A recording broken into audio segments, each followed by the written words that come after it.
What's up, YouTube? This is Too Raw for TV, and first of all, before I go into this video, I want to give a shout out to Ticket TV. I think he has the best basketball channel on YouTube. I think you get everything. You get analysis, you get actual game breakdown, and you get historical content, and you get the unfiltered truth on this channel. So anybody subscribe to me, man, everybody subscribe. Make sure you subscribe to Ticket TV. In this video, I want to debunk as best I can one of the most ludicrous talking points that I see a lot of Lonzo Ball defenders make, and they say that, well, okay, they all concede. They're conceding now that Lonzo is not a great scorer, which anybody could tell. You know, this is a guy that is barely shooting 40% from the floor, a guy who is not a consistent outside shooter. All right, I don't know his percentage, but last I saw he was like around 32% from beyond the arc, which may have been a decent percentage back in 1986. But in this day of the three-point shot, that's not good. And he's a historically awful free throw shooter. Last I checked, 43.6% for his career, which I don't understand how you can be a point guard. Matter of fact, I don't understand how you can be an NBA player and have such a horrid free throw shooting percentage. Even if it's a small sample size, but still, it's terrible. But they'll say this now. Well, they'll say, well, Lonzo is a pass-first point guard, and like Jason Kidd is a pass-first point guard. But we'll say, okay, but why is he only averaging 5 assists per game?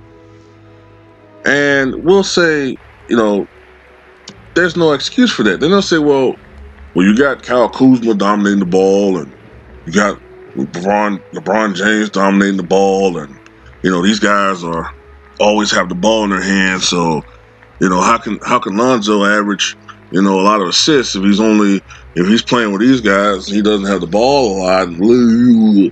Okay, well, let's make some. I can make more historical comparisons, but I just want to make a couple. All right, now. You say that about Lonzo Ball, right? Like how can you expect him to average a lot of assists and all this type of crap, right? Well, all right. Let me ask you this. Let's take this example, all right? And I made this example in the comment section. What about Nate Archibald? Now, Nate Archibald was at his best when he was with the Kings. All right, what is now the Sacramento Kings originally was the Cincinnati Royals. Okay, then they moved to Kansas City. They were the Kansas City Kings, and then they ultimately moved, I think it was sometime in the 80s, to Sacramento, where they are today. But Nate Archibald in his third year, man, was a fucking workhorse, man. This guy was one of the greatest little men ever. I think if it were not for the injuries, some people would look at him as the greatest little man of all time. All right, he's still looked at as one of the top 3 or 4 little men of all time. But Nate Archibald, his third year, man, averaged 34 points per game and 11.4 assists per game. All right, he's still the only man ever to lead the NBA in scoring and assists in the same season. All right, but injuries took their toll on Nate Archibald. And he had a Achilles injury. What year was it? Let me look. 1977-78 season. He had an Achilles injury, and this was a long time ago. So for him to even come back for that was in itself a testament to this man's and you know this man's will. You know, this is a guy right now that's suffering from a heart condition. And the way he's bounced back from that, man had a heart transplant recently. His will is unbelievable, man. But it's not. Let me stick to the topic at hand. By the time he was with the Boston Celtics, he was old and beaten up. All right, 33 years old. He was still an all-star. All right. And this is a guy that was playing with Larry Bird, who we all know is a guy that not only shot the ball, but he was a playmaker. So he's playing with Larry Bird, okay? He's playing with Quinn Buckner. I know that's a name lost on you guys, but this is a guy who could have had a great career if drugs didn't ruin him, died a couple years ago. This is a guy playing with Danny Ainge, all right? Shooting guard / point guard, okay? He's playing with these people, yet he still managed to average 8 assists per game. And this is a guy that, like I said, 33 years old, broken down.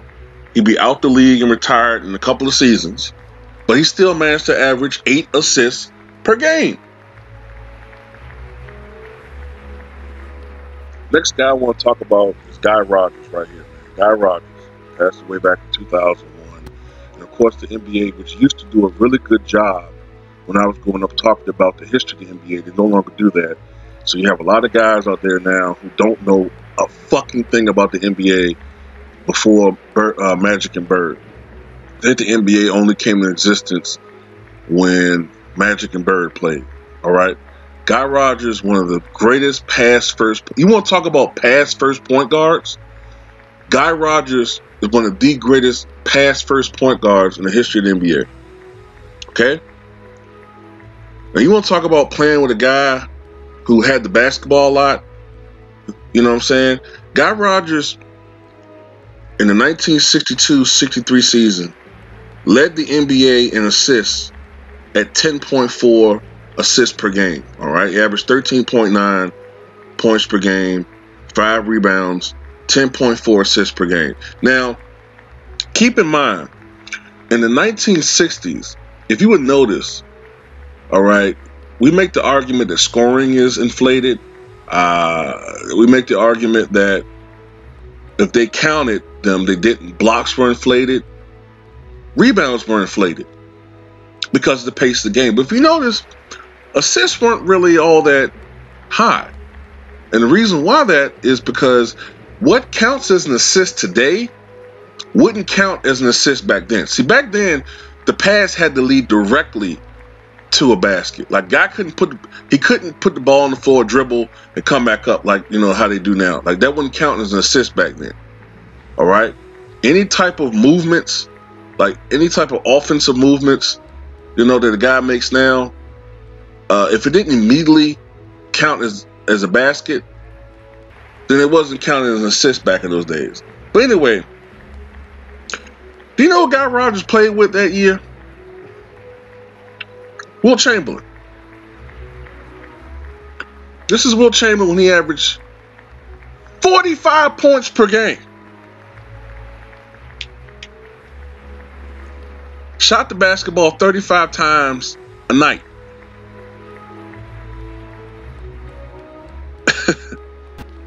So it wasn't like Guy Rodgers had the basketball in his hands a lot. And it wasn't like also like Wilt just got the basketball, they fed to him and he scored. No. This is back when Wilt would put the ball on the floor, shoot fadeaways, dribble. You know, it wasn't like Guy Rodgers had the ball in his hands all the time. You see what I'm saying? But he still managed to lead the NBA in scoring. And then people that say, well, he's a center, he just dumped it into Wilt just scored. It's not the same. Okay, well, 1966-67 season, Guy Rodgers led the NBA in assists once again. 11.2 assists per game, going on with 18 points a game. You know who he played with that year? None other than Rick Barry, who led the NBA in scoring at 35.6 points per game. As we all know, Rick Barry is sort of the prototype point forward who had the ball in his hands a lot. But yet Guy Rodgers led the NBA in assists, 11.2 per game. So why is it that Nate Archibald, an old Nate Archibald, is able to do it, averaged a lot of assists, 8 assists per game. Guy Rodgers was able to lead the NBA in assists twice, playing with Wilt Chamberlain. And then you make the argument, well, he just dumped into Wilt scores, okay. He played with Rick Barry, the prototype point forward, who had the ball a lot. But yeah, Guy Rodgers was able to lead the NBA in assists a lot playing with a guy like Rick Barry. So explain it to me, Lonzo Ball, defenders.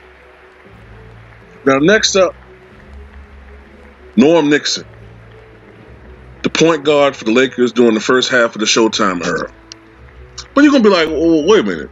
Wasn't Magic Johnson the point guard? Oh, see? See? See the shit that gets forgotten over time?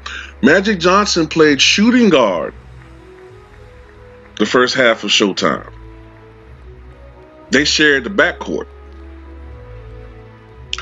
And playing with Magic Johnson, a guy who has the highest assist average on a per game basis in the history of the NBA, okay, Norm Nixon was an all-star playing with Magic Johnson. 81-82 season, Norm Nixon averaged 17.6 points and 8 assists per game. Playing with Magic Johnson. And Norm could score.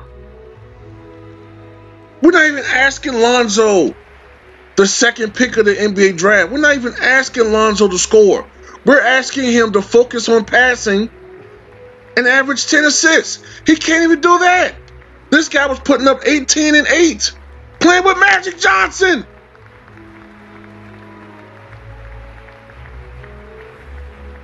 Do you understand how stupid your arguments sound now? But you know how I'm really going to end this stupid ass talking point that you guys have? You want to know how I'm really going to end it? You know what I'm really going to end this video with? To put the final nail in the coffin on this shit? Boom! See, with the other players, these guys were Hall of Famers, All-Stars, okay? Eric Snow. Now, this isn't a knock on Eric Snow. He was even referenced recently by Tracy McGrady, you know, trying to get at some other guys who were criticizing him for something or whatever. I think it was that hypothetical matchup between him and Kevin Durant. Eric Snow was solid. Great player, all-star, hell no. But even Eric Snow, playing with Allen Iverson, a guy who had his hands on the ball statistically throughout a game, even more so than LeBron James, some of the highest usage rating in the history of the NBA. Even Eric Snow had seasons where he was putting up 9.5 points and 7.5 assists playing with Allen Iverson. So come fall into the trap. Well, that's what Lonzo doing. Oh, so basically what you're saying is Lonzo was only average because he's only doing what Eric Snow was doing, if not even worse, because Eric Snow was averaging close to 10. So is that what you're saying?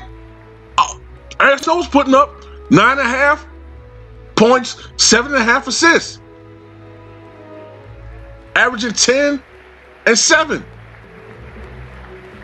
Lonzo can't do that. So you're trying to say basically what we've been saying is correct. Lonzo Ball is at best an average NBA player who's being propped up by the media with steroids to make you think he's great.